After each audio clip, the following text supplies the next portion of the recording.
Everything you know. What's his name? You gotta be careful, dude. You can still die. You're not Wolverine. You understand pain? Oh, no, stop it. Oh! Wow, that hurt. That one hurt the most.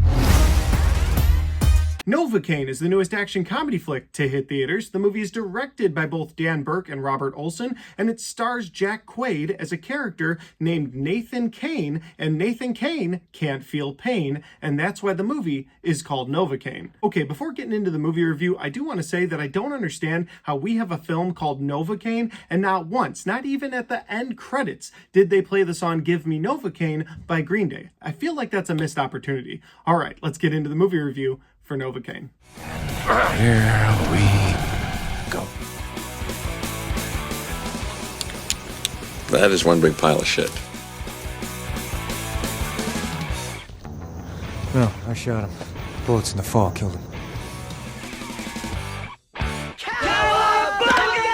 So like I said, the movie stars Jack Quaid, who of course plays Huey in The Boys, and most recently was in the film Companion, and I really loved his character in that. So in this movie, he's back as sort of a bumbling, shy guy yet again, because that is what Jack Quaid plays best. And again, in this film, he plays a character named Nathan Cain, and Nathan Cain has a very rare nervous system disorder that doesn't allow him to feel any sort of pain. And this is emphasized in the first couple scenes of the movie when you see him wake up, and he makes all his food in a blender because he doesn't want to accidentally bite his tongue off while he's chewing food. You see he's got little things around the house like temperature gauges on things that he's going to put his drinks into, or maybe a little spoke that stops the shower from going past a certain point so that he doesn't boil his skin off. You get the idea. There's even tennis balls on all the doorknobs in case he hits one of the doorknobs too hard, because again, he won't feel it, and if he's busted open or bleeding, he won't know and he could die. People with this rare disorder only have a lifespan of about 25 years. He's made it past that point,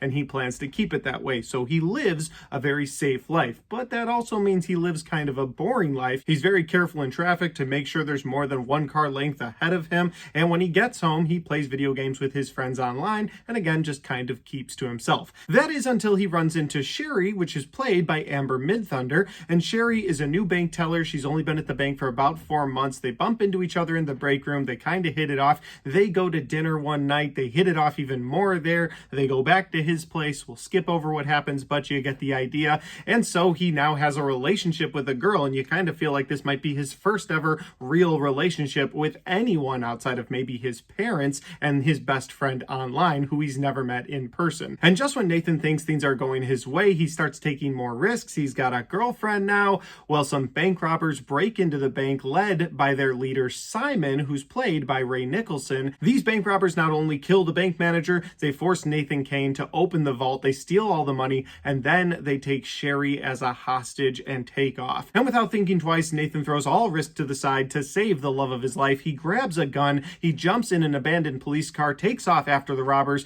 and a bunch of comedy and action ensues from there. Now that's the best synopsis that I can give you for Novocaine. If that sounds like a fun time at the theater, well then you should go to your local theater, get a bucket of popcorn, and watch Novocaine on the big screen. Now before I get into my positives and my negatives for Novocaine, I do want to say that if this is the first time you found my channel, well, I would love for you to hit that subscribe button. Check out all the different content on my channel, whether you like movie reviews just like this, Blu-ray talk, or ranked list videos. I've got a little bit of everything on my channel, and I'd love for you to check it out. All right, guys, let's get into my positives and my negatives for Novocaine. Jumping right into my positives here, my first positives are going to be the action scenes in this movie. They are a lot of fun, and I feel like they feel fresh and unique because you've got this fresh and unique character of Nathan Cain. He's a character that he'll fight people triple his size. They'll punch him in the face, and he won't feel a thing. It's not that his body's not taking damage. It's that just he can't feel it. They'll even comment, wow, you can really take a punch. But they always think they have the upper hand because he's this skinny, timid guy just trying to get his girlfriend back,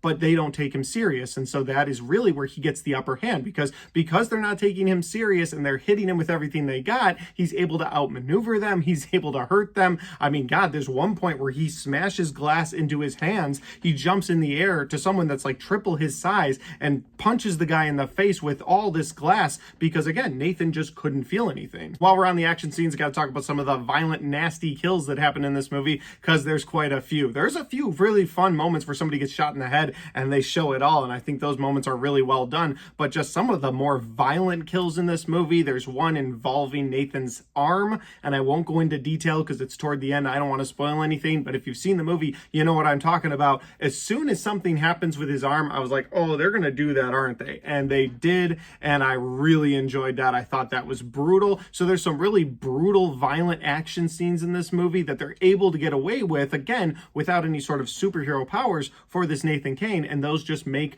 those action scenes so much fun. That'll lead right into my next positive, which is the comedy aspect. Now, the comedy and the action kind of go hand in hand, because again, while this Nathan Cain character is getting punched in the face so many times, he's just continuing to talk like I'm talking right now. Like, imagine if someone was punching me in the face and I just kept up just like this. That's how it is. Like, he might be bleeding, he might lose a tooth, he might have something happen to him, but he doesn't feel any of it. So he's just like, hey, I'm looking, punched in the face, for my girlfriend, punched in the face, and I'm trying to find, punched in the face. And it's like, that's funny. That comedy worked. So that character worked on two levels. It worked for making fun, unique action scenes, but it also made for some pretty funny moments when it would frustrate the people that were trying to hurt him. Probably my favorite scene in this entire movie was one of the funniest scenes in this movie, and that is the torture scene that they show you just a little bit of in the trailers. I won't try to spoil too much about that scene, but it is pretty funny, because you got this really angry person that's trying to hurt him so bad, but again, he can't feel any sort of pain, and the guy's like, do you know pain, as he like messes with something that's in Nathan Cain's leg, and he's like,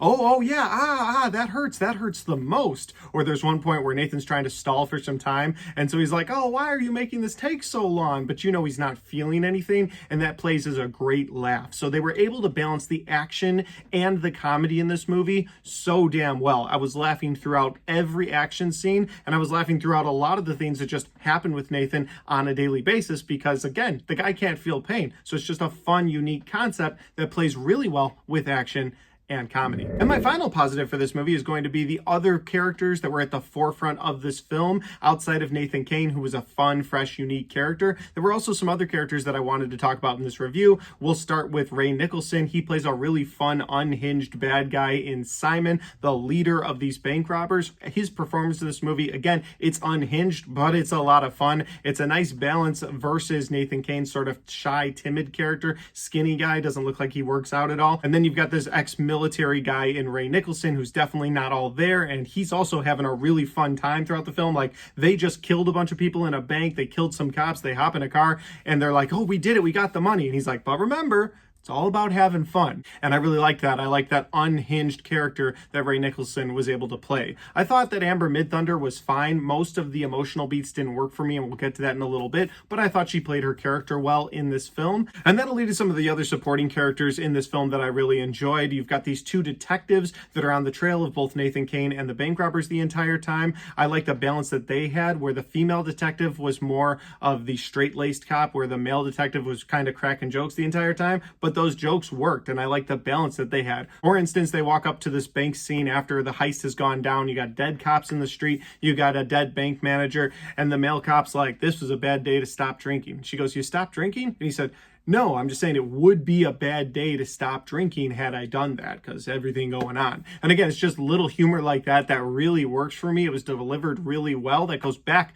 to the comedy aspect that we already talked about in this film, but I liked their two characters. They worked really well, and I liked how they were following both Nathan Cain and these bank robbers the entire movie. It really worked for me. I really liked the back and forth they had with Nathan, because they kept trying to get him to come in. They're like, hey, you don't have to do this. That's the police job. And he's like, nah, it's not. It's my job. I got to get it done. So I like the back and forth that they had with him as well. And the final character I want to talk about is the character of Roscoe, who's of course the best friend of Nathan Cain, played by Jason Batalon. I think that's how you pronounce his name. He's the best friend in the Spider-Man films as well. And in those films, he's the guy in the chair for Spider-Man, and he's kind of the guy in the chair for Nathan Cain in this movie. So he plays that role really well, that supporting character, best friend role really well. But his character, of course, they've never met online. So before they actually meet in person, you hear him talking to him, and he's like, yeah, I've got a man bun, I drive a motorcycle. and none of that turns out to be true, and it's just kind of funny when it all comes down. Again, going back to that comedy aspect, but the side characters in this movie, for this positive, I thought the side characters, they all worked really well. And that'll lead me over to my negatives, and my first negative for this film is that while I enjoy the concept of the character of Nathan Cain, I really enjoyed his character throughout this entire film, the overall story of this movie felt a bit stale, or it felt a bit played out like something we've seen so many times in the past. And there's two films I would compare this movie to right off the bat. The first one is Crank with Jason Statham. In that film, Jason Statham has this condition, he has to keep his heart going, and so man, he goes after so many people, and the action scenes are wild because of that condition. So you kind of have that comparison with Crank. The other comparison I would make is the film Reindeer Games. Now, I don't want to get into spoilers for this movie or the twist reveal, but if you've seen this film, you kind of know where I'm going with it. This movie feels like a not as well executed or well thought out version of Reindeer Games. Of course, that movie starred Ben Affleck, so you got sort of a better actor in that film as well. Not taking anything away from Jack Quaid or the other actors in this movie, but it's Ben Affleck we're talking about. So again, the concept of this film worked. Like I said, I enjoyed the character of Nathan Cain, the fact that he can't feel pain. That felt fresh, that felt unique, but the overall story is a big negative for me because it just feels like something we've seen so many times before. And that'll lead my other negative, and my other negative for this movie is the emotional beats. They just didn't really work for me personally. In fact, I think they slowed the whole pacing of the movie down. And what I mean by that is that you've got this character of Nathan Cain. It's a new concept. So the first act, it's going to take its time building it. He falls in love with this girl, so it's going to take its time building that. And while some of that stuff is really slow and sort of hard to get through, you know what? I was like, okay, I'm going to give it a pass because they're building this new concept of this new character, so they got to take their time in the first act. But once it gets into the second act, I wanted it to be action scene, comedy, action scene, all the way to the end. But they keep slowing the pace of the movie down with these emotional scenes, either between Nathan Cain and one of the detectives, or Nathan Cain and Sherry, or Sherry and some of the people that she's been held hostage by. And I just felt like I was being sort of pulled out of these really fun action scene moments by the emotional beats that just weren't working for me. And again, maybe it wasn't working for me because while it was a fresh concept, my first negative being that the story didn't feel fresh, so those emotional beats didn't feel fresh. By the end of the movie, I was like, okay, I'm really over these emotional beats that are taking me out of the film.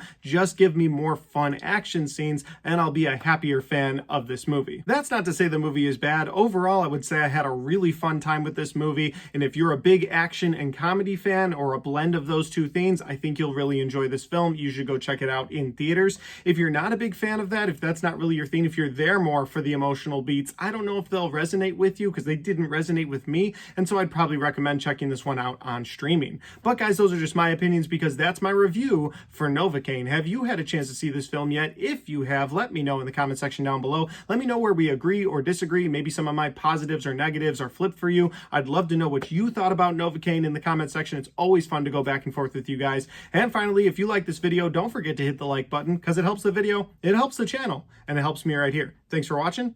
I'll see you next time.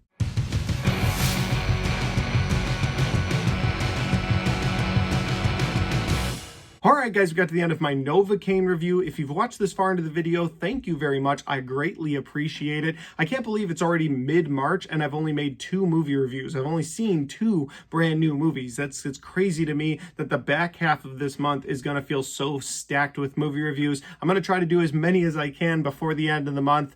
But until that time, if you want to check out any of the other content on my channel, well, I've got all of my best and worst of 2025 right there. And I've got all of my 2025 movie reviews right there.